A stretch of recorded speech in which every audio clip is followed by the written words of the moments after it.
What's going on, guys? I'm Tristan. If you're new here, welcome to my channel. If you've been here before, well, welcome back. This is my Yamaha Virago that I'm building as a cafe racer. And one of the main things you do on a cafe racer is to lower the front end. I'm not a fan of the OEM forks, very thin, very long, big handlebars on top. Not a fan of that style. So I have a complete Yamaha R6 front end to put on the bike, and I say complete because I finally received my lower triple clamp in good condition to put on the front end and do the conversion. It's gonna be a great look on the bike. So today we can do the conversion. We're gonna put the Yamaha R6 front end on the bike, and I want to show you what I've got. So that's the lower triple clamp I'm gonna put on the bike. This one is good. It has good steering stops here and there. They're straight, not bent or cracked like the one I had before. So I'm happy with this one. And you can tell I have a stem on this one and I have a stem next to it. That's the OEM Yamaha R6 stem that was taken out of the triple clamp, and this one is a conversion stem that was pressed in the triple clamp for the Virago frame to put a Yamaha R6 front end on a Virago frame. The difference between the two, if I put them at the same height at the bottom right here, is the length of those stems. You can tell there is maybe an inch difference between the two, and that's the only difference. That's why you need a conversion stem when you go with an R6 front end on a Virago frame. Because the neck of the frame on a Virago is longer, so the bearings are further apart, and on the Yamaha R6, it's shorter. That's more compact on a super sport bike, right? And the company that makes those stems is Cognito Moto. I am not affiliated with them, but I really like what they're doing. I think they make a great product, so that's the reason why I talk about them in this video, and I'm gonna link them in the description of the video. So that is good, and that could go on the bike. But I'm looking at it, and I'm like, I'm not a fan of that clear coat that's kind of yellowish that Yamaha puts on a triple clamp.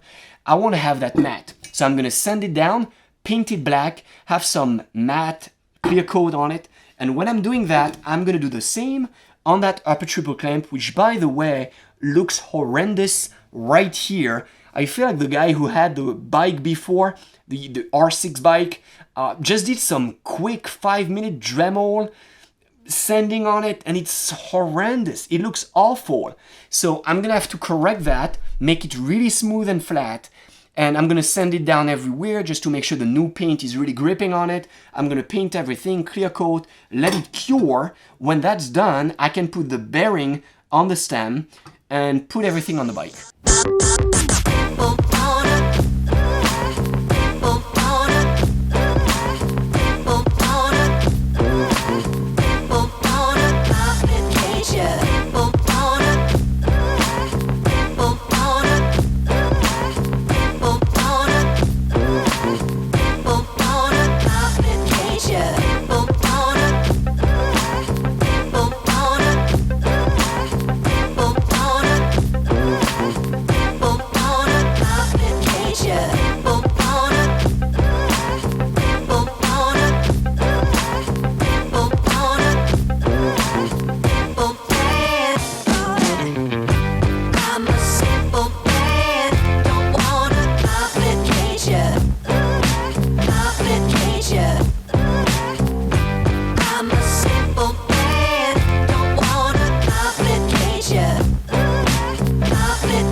Alright, so I'm done with the painting of the triple clamps. I'm gonna let it cure, and meanwhile, what I'm gonna do is I'm gonna take the front end, the original front end of the Virago, off of the frame.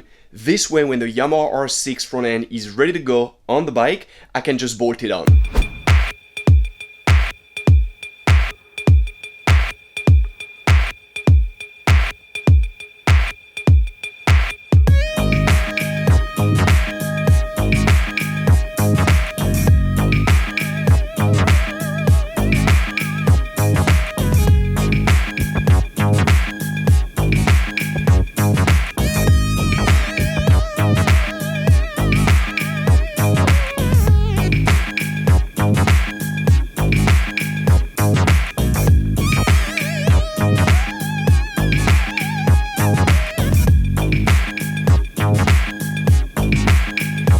Alright, so the front end is out of the bike. What I'm gonna do now is remove the bearings from the neck of the frame.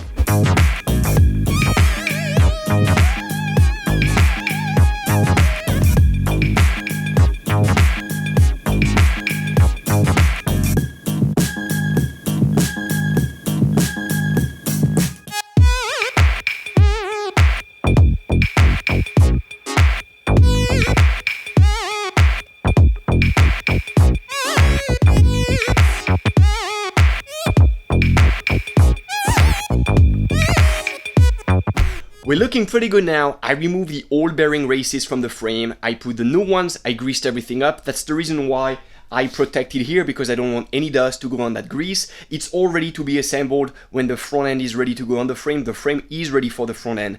So I'm gonna go have a look at the upper and lower triple clamps. I think they cured, and I'm gonna remove the masking tape, all the plugs I put on it. And when that's all ready, we can put that thing on the frame.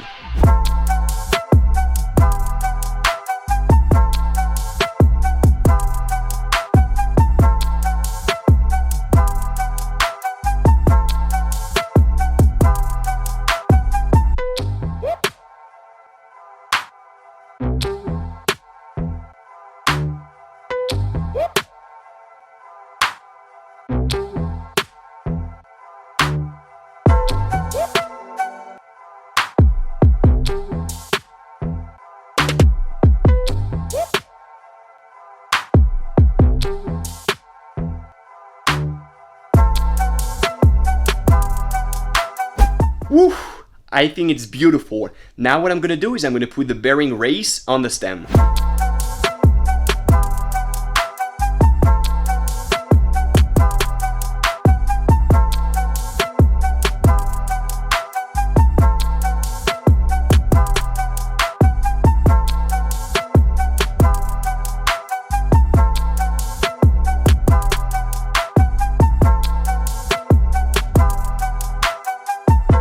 And that's perfect. Look at this. Super smooth. But I've got a problem now. Yeah. My steering stops on the lower triple clamp are not catching on the steering stop on the frame. If you go above, yeah, you can tell. So, yeah, that was not planned. I need to weld on steel. I need to learn that because I have never done it before. I'm gonna weld an extension right here on the frame. I'm not gonna touch the lower triple clamp, it's cast aluminum, I'm not gonna touch that, but I'm gonna weld on this a little extension. So I guess that's the next part of the project. Let's go.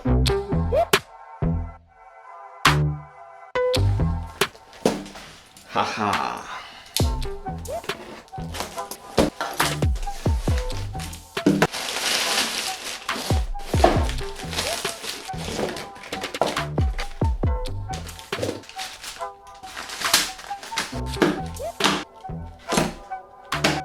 So that's what I was waiting for. I got coupons in steel to experiment TIG welding on carbon steel before I go on the frame. I got some feeder wire for steel, and in that pack that I purchased, I also have some aluminum feeder wire and I have some aluminum coupons. I'm not gonna use that today, I'm just gonna do steel. Just so you guys know, I bought that from Weld Metals Online, and this is a great website because it's pretty cheap, and even though I only have 600 subscribers on my YouTube channel, they were nice enough to give a coupon code, a 10% discount if you use Tristan 10, and it's going to be linked in the description of the video. You'll have 10% discount on anything you buy from that website.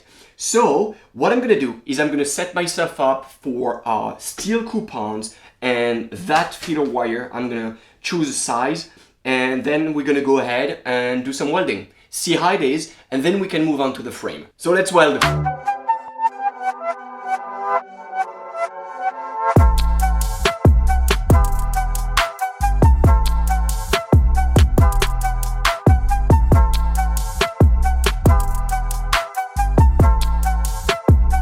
Ready to weld.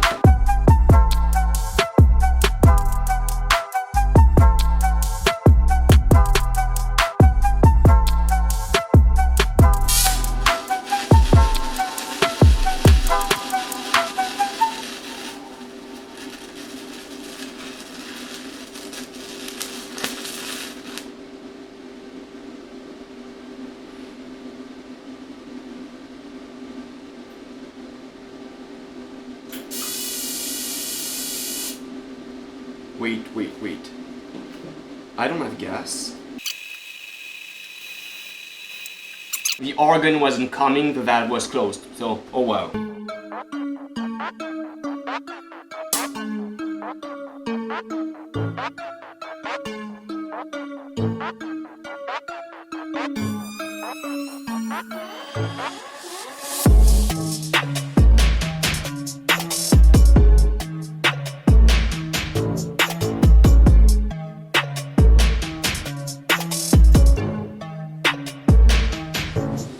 Wow, so this is so much easier than aluminum. I feel like I'm gonna go on the frame. So easy. So I'm gonna remove the paint where I want to weld on the frame, prepare what I want to weld on the frame, and just go ahead and weld. Let's go.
Quick update, everything goes really well. I'm kind of surprised. So I cut a few parts in the coupons, in the steel coupons that I had, and you saw me right before that, I welded two little parts together. So that's what we have right here. So now it's one part, and this is gonna go on the frame to make an extension right there. Yeah, it should be like this when it's welded. And then my steering stops on the lower triple clamp are finally gonna catch on this. And the first thinking that I had was I'm gonna weld this right here first. So I'm gonna have that part that you see right there on the frame. And then to make it even more stronger, to make it stronger, I'm gonna have this one on top of it that I'm gonna weld as well, right here. So imagine I got the two parts right here, and then this part right on top of it. And now I'm thinking it's overkill. It's kind of looks stupid to have so much for just a steering stop. So I don't think I'm gonna use this one, but I'm gonna weld the small part right there. And if my welding is good, if I'm satisfied with the look of my weld, I'll be done with it. So let's go ahead and weld.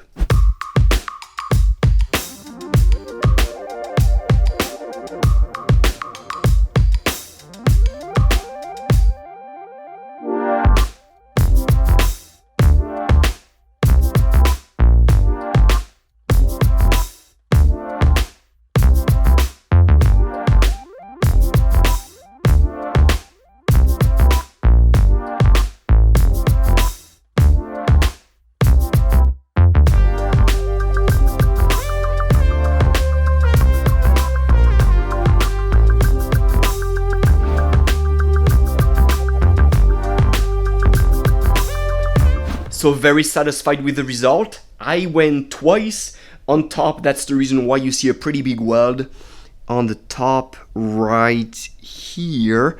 And it seems very, very strong. What I'm gonna do is I'm gonna protect the frame because now I wanna paint.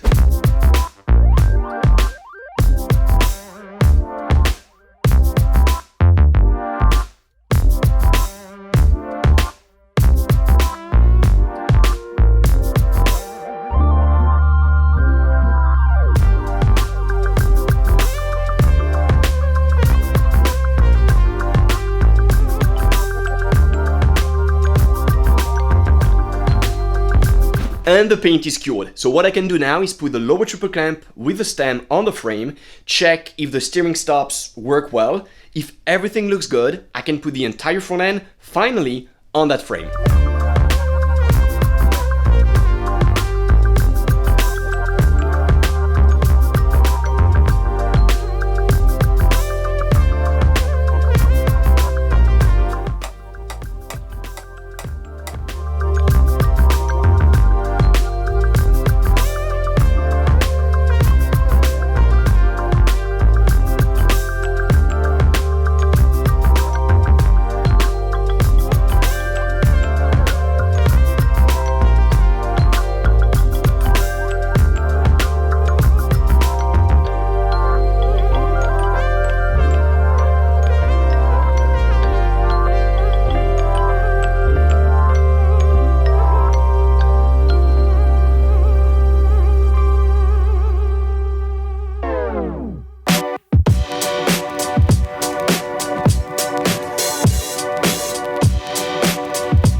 and the front end is on the bike, and it looks so aggressive. I love it. I'm so happy I took the R6 front end for this one. I didn't know how it would look like, and this is exactly what it is right now. Super happy with that. There's one thing though, I didn't expect to have such a low front on the bike. So now when it's on the kickstand, which is the case right here, when you look from the front, do you see how straight the bike is? It's about to fall. It is very unstable. So what I'm gonna have to do, because that front end lowered the bike so much, is I'm gonna have to shorten the kickstand, do some welding. When that's done, then it's gonna be stable, and I'm gonna have to work on the headlight, all the connections, all the electricity here on the front end. Gonna put the throttle, the switch right here. I'm gonna have to put the ignition switch as well, and put the switch for the blinkers and for the headlights and the taillight right here. Put the clutch lever. So a lot of things to finish up that front end, and this is going to be on the next video. I did a lot today. I really want to close here. So if you want to see me finishing that bike, you should consider subscribing to the channel. Activate your bell notification, this way you know when I post a new video. I see you in the next one, and meantime, keep building.